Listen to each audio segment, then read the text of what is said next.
ci siamo risollevati, siamo cambiati, siamo secondo me una squadra diversa in questo momento, però mi aspetto, ripeto, una gara domani che dimostri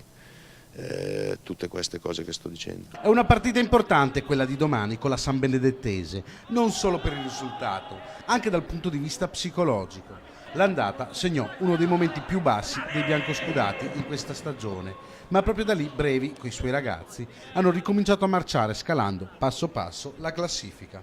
La squadra col lavoro, con la dedizione, con l'impegno è cresciuta sotto tutti gli aspetti, si conoscono di più, chiaramente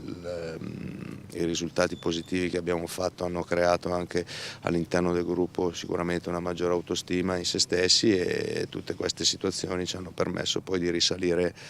in maniera importante rispetto alla partenza che avevamo fatto.